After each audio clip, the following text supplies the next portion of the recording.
Bonjour, nous sommes le vendredi 7 octobre 2016. Euh, je suis en train de travailler un projet particulier qui est la mise en forme de l'ensemble de mes chroniques consacrées à l'économie et à la finance. Ça a commencé en septembre 2008 quand Le Monde m'a confié une chronique mensuelle sur les questions d'économie et de finance. Et en 2014, fin 2014, le magazine belge d'économie et de finance, Trends Tendance, m'a confié aussi une chronique. L'Écho, le journal belge L'Écho, a commencé à reproduire mes chroniques dans Le Monde, je ne sais plus, c'est à peu près à la même époque en 2014.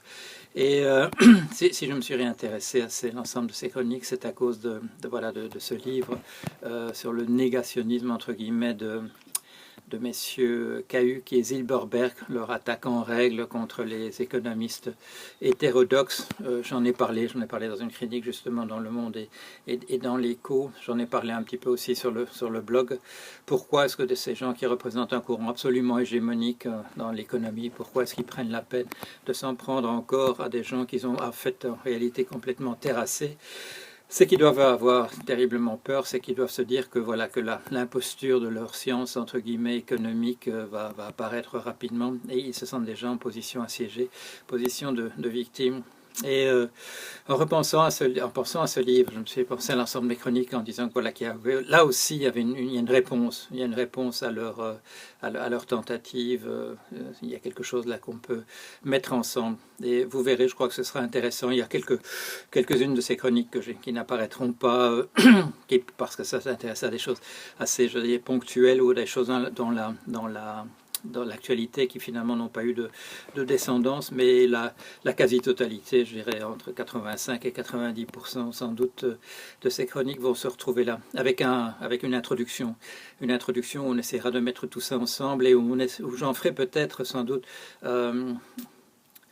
ou peut-être il faut que je choisisse, j'en ferai sans doute une sorte dans cette introduction, je ne sais pas combien de pages elle prendra, mais un petit peu une attaque en règle justement contre cette science économique, voilà, en soulignant tous ses défauts, voilà, tout ce qui est apparu en fait dans mes chroniques, et pas simplement la science économique, mais aussi toutes les manigances du monde de la finance, du monde des affaires, etc. Cette manière dont notre démocratie a été pervertie.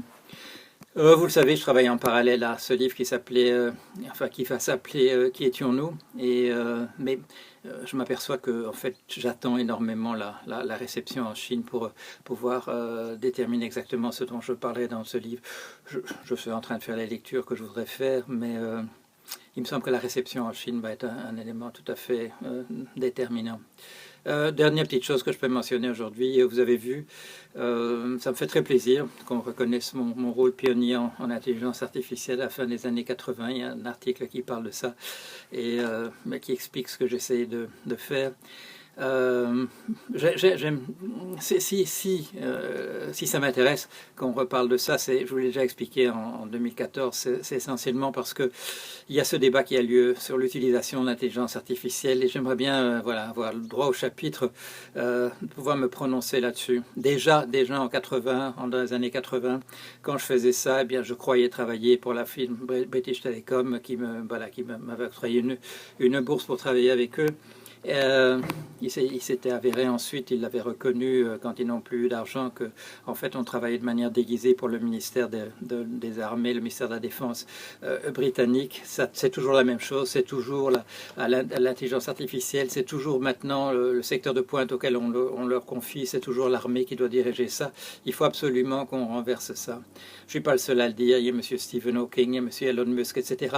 Il faut que nous menions vraiment une bataille pour une campagne pour empêcher que ce soit l'armée qui décide de l'intelligence artificielle.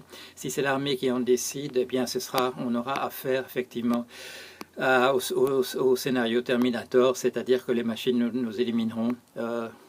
soit de manière délibérée, soit ce sera un accident, mais c'est comme ça que ça va se passer. Il ne faut absolument pas que les choses aillent dans cette direction-là. Voilà, vite fait, parce que je travaille sur un projet particulier et j'essaie d'avoir un synopsis en début de semaine prochaine. Voilà, au revoir.